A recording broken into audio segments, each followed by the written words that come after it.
Hello friends, मैं हूं अजीज शेख। आप देख रहे हैं मूवी स्टॉक चैनल, जिस पर आज मैं बात करने वाला हूं कई सारी हॉलीवुड मूवीज के अपडेट के बारे में। जिस अपडेट में मैं आपको सोनी और डिज्नी की डील के बारे में बताऊंगा कि इस डील के चलते अब कैसे डिज्नी प्लस पर सोनी पिक्चर्स के यूनिवर्स की स्पाइडरमैन की फिल्म हमें देखने मिलेगी। इसके अलावा एंड्रयू गारफील्ड की कंफर्मेशन भी निकल कर आई है स्पाइडरमैन नो वे होम फिल्म से रिलेटेड। बाकी ही मैन, गोस्ट ऑफ त्सुशिमा और मोर्टल कॉम्बैट के यूनिवर्स की सीक्वल्स की भी डिटेल निकल कर आई है। तो चलिए अब आपके टाइम को और ज्यादा ना वेस्ट करते हुए बात करते हैं उन सभी की सभी फिल्मों के अपडेट्स के बारे में। लेकिन हमेशा की तरह आगे बढ़ने से पहले एक रिक्वेस्ट भी, जो कि है चैनल को सब्सक्राइब, वीडियो को लाइक और शेयर करने की।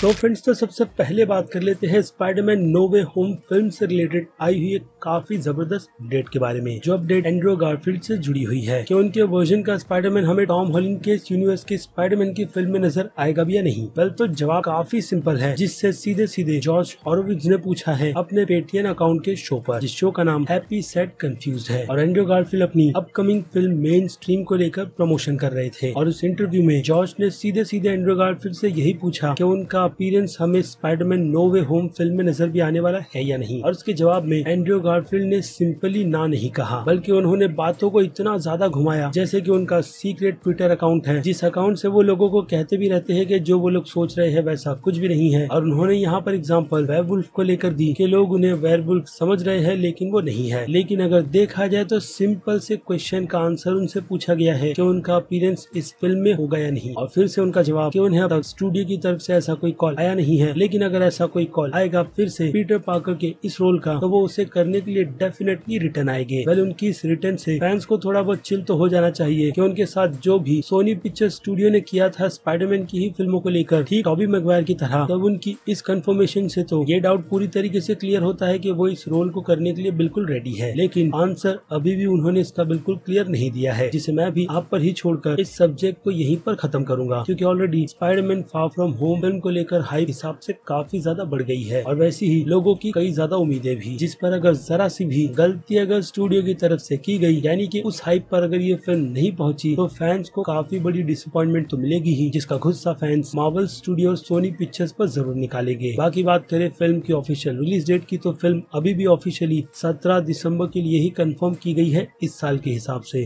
तो आई होप सोनी पिक्चर्स अपनी इस फिल्म को लेकर रिलीज डेट्स के हिसाब से कोई भी चेंजेस ना करे। और अब बात करते हैं अगले अपडेट की, जो कि फिर से सोनी पिक्चर स्टूडियो, डिज्नी और नेटफ्लिक्स से जुड़ा हुआ है। यानी कि वो डील जिस पर मैं एक वीडियो बनाकर आपको इसकी डिटेल दे चुका हूँ कि अब से सोनी पिक्चर्स की सारी फिल्में, जिसमें इंक्लूड स्पाइडरमैन का यूनिवर्स भी है, वो सभी की सभी कंटेंट एक्सक्लूसिव नेटफ्लिक्स पर ही रहेगा, जिसका ईयर शुरू होता है 2022 से। यानी कि इस साल से लेकर आने वाले पूरे 5 सालों तक सोनी पिक्चर्स की सारी फिल्मों को नेटफ्लिक्स पर ही रिलीज किया जाएगा। तो उस डिटेल के लिए आपको वो मेरी पूरी की पूरी वीडियो देख लेनी चाहिए। लेकिन अब इसमें मेजर अपडेट किया आया है कि डिज्नी प्लस पर भी हमें टॉम हॉलैंड के यूनिवर्स की स्पाइडरमैन की फिल्में देखने मिलेगी, जिसे लेकर फैंस थोड़े कंफ्यूज है कि अगर सोनी पिक्चर्स ने $बिलियन की डील नेटफ्लिक्स के साथ की है, तो वो इस तरीके की चीटिंग कर डिज्नी प्लस वालों को वो कंटेंट कैसे दे सकता है। वेल, यहाँ पर मैं आपको ये बात पूरी तरीके से क्लियर कर देता हूँ कि नेटफ्लिक्स की जो डील हुई है, उस डील के अकॉर्डिंग अब भी नेटफ्लिक्स वालों को ही सोनी पिक्चर्स की फिल्मों को रिलीज करने का ऑफर सबसे पहले मिलेगा। जैसे कि Spiderman far from home film को ही ले लो, जो अगर इस साल रिलीज नहीं होती है, तो डील के अकॉर्डिंग ये फिल्म नेक्स्ट ईयर एक्सक्लूसिव सिर्फ और सिर्फ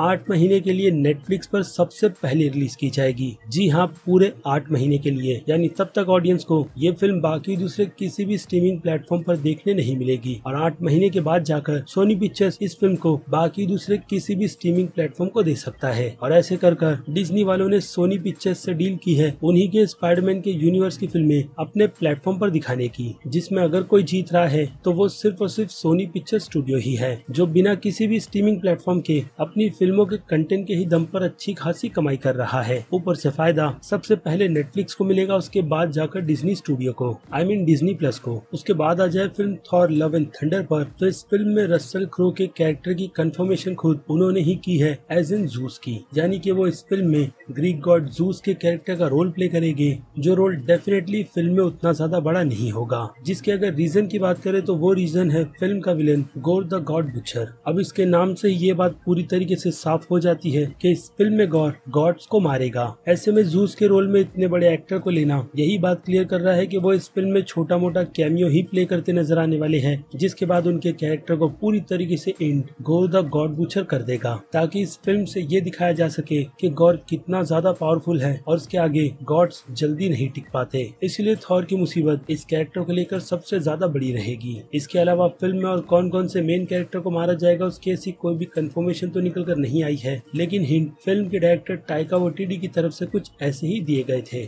इसके अलावा फिल्म की रिलीजिंग डेट अब भी 6 मई ईयर 2022 की है। उसके बाद बात करें सोनी पिक्चर्स की आ रही अपकमिंग गेम की लाइव एडेप्टेशन फिल्म के बारे में, तो इस फिल्म का नाम है गोस्ट ऑफ तसुशिमा। जी हाँ, सोनी पिक्चर्स की तरफ से इस गेम की लाइव एडेप्टेशन की परमिशन दे दी गई है, जिसे रिपोर्ट डेडलाइन वालों ने किया है और इसकी पूरी की पूरी जिम्मेदारी किसी और को नहीं बल्कि जॉन विक फिल्म के डायरेक्टर चैड स्टैनहेल्स्की को दी गई है, जिनके नाम से ये बात तो अब पूरी तरीके से कंफर्म हो ही जाती है कि इस फिल्म में हमें स्वॉर्ड फाइटिंग बहुत ही काबिले तारीफ देखने मिलेगी। लिटरली फिल्म आने से पहले ही मैं ये दावा कर रहा हूँ, क्योंकि डायरेक्टर चैड के फैंस को ये बात बहुत अच्छी तरीके से पता होगी कि अगर वो किसी फिल्म के प्रोजेक्ट के साथ में जुड़ रहे हैं तो वो प्रोजेक्ट एक्शन के मामले में कितना ज्यादा खास हो जाता है। और आज की तारीख में वो भी एक ऐसे ही बिजी डायरेक्टर्स की लिस्ट में है जिनके पास फिल्मों के प्रोजेक्ट्स कई ज्यादा भरे पड़े हैं। इस फिल्म के अलावा वो बाकी और दूसरे प्रोजेक्ट्स में भी बिजी है, खास करके जॉन विक के चैप्टर 4 में। इसके अलावा Gangs of Shanghai, sand slim, kill और बी किल्टेड, क्लासिफाइड और हाईलैंडर जैसे फिल्म के प्रोजेक्ट में वो जुड़े हुए हैं। लेकिन बात करें गोस्ट ऑफ तसुशिमा की, तो इस गेम को खास इसकी शॉर्ट्स फाइट्स के अलावा अगर जो चीज बनाती है वो है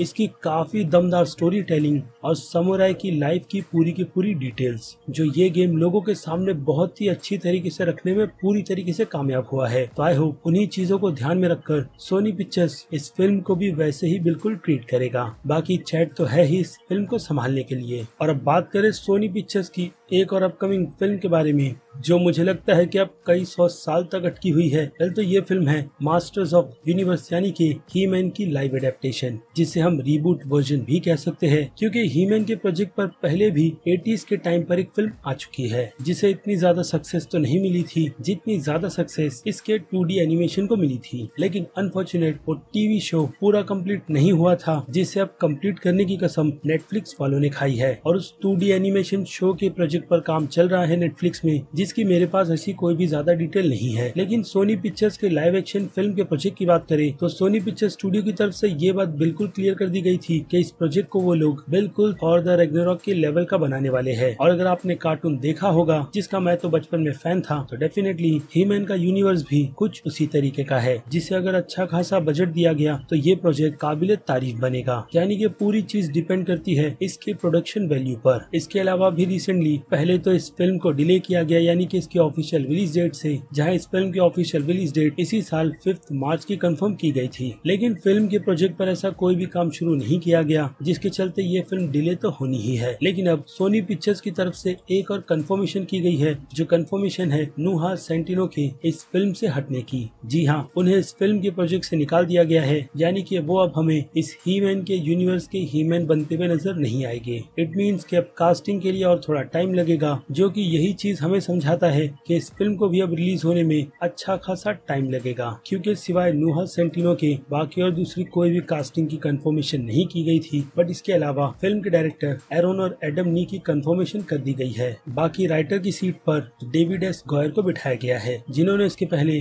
क्रिस्टोफर नोलन की डार्क नाइट की ट्रिलॉजी की कहानी लिखी है। यानी कि राइटर की चॉइस फिलहाल तो सोनी पिक्चर स्टूडियो की तरफ से अच्छी की गई है। बाकी देखते हैं अब इस प्रोजेक्ट को स्टूडियो की तरफ से कब ग्रीन लाइट दी जाती है। और अब बात करें आखिरी अपडेट की, तो ये अपडेट है मोर्टल कॉम्बैट के यूनिवर्स से रिलेटेड, जिस पर पहले भी इस फिल्म के सब जीरो यानी के जो तालिस्मान ने यही कंफर्मेशन दी थी कि उन्होंने मोर्टल कॉम्बैट के यूनिवर्स की 4 फिल्मों के कॉन्ट्रैक्ट्स को साइन किया है। लेकिन मैं हर बार कहता हूँ कि कॉन्ट्रैक्ट्स को लेकर आपको कभी भी ये श्योर नहीं रखना चाहिए कि वो एक्टर हमें आगे की कुछ और फिल्मों में नजर आएगा। यहाँ पर कॉन्ट्रैक्ट को इन्हीं चीजों को ध्यान में रखकर लिखा जाता है कि अगर फिल्म बॉक्स ऑफिस पर सक्सेस होगी तो उसी एक्टर एक्टर को अपने उसी आइकॉनिक कैरेक्टर के रोल के लिए फिर से रिटर्न आना होगा और अगर फिल्म फ्लॉप होती है तो ये कॉन्ट्रैक्ट पूरी तरीके से कैंसिल हो जाएगा। लेकिन बात करें फिल्म मोर्टल कॉम्बैट के बॉक्स ऑफिस नंबर के बारे में तो फिलहाल तो ये नंबर ऐसे पैंडेमिक में भी इस फिल्म के ठीक ठाक निकल कर आए हैं। हालांकि अगर देखा जाए तो ये फिल्म बॉक्स ऑफिस के मामले में और भी अच्छी कमाई कर सकती थी, लेकिन HBO मैक्स पर इस फिल्म को सेम डे रिलीज कर कहीं न कहीं वो अपॉर्चुनिटी वार्नर ब्रदर्स ने खो दी है।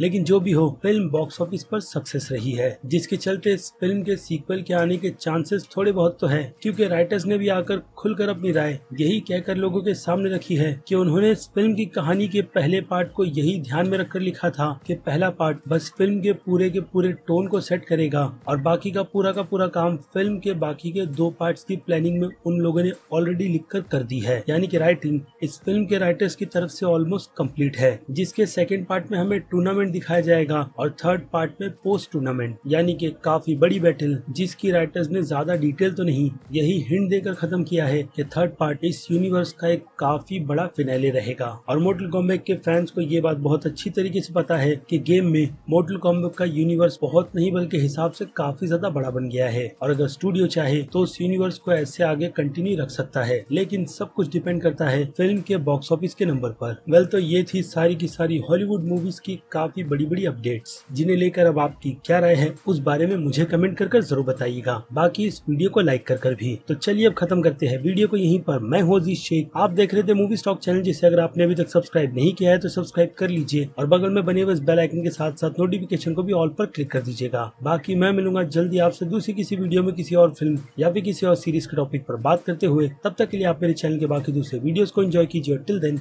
बाय।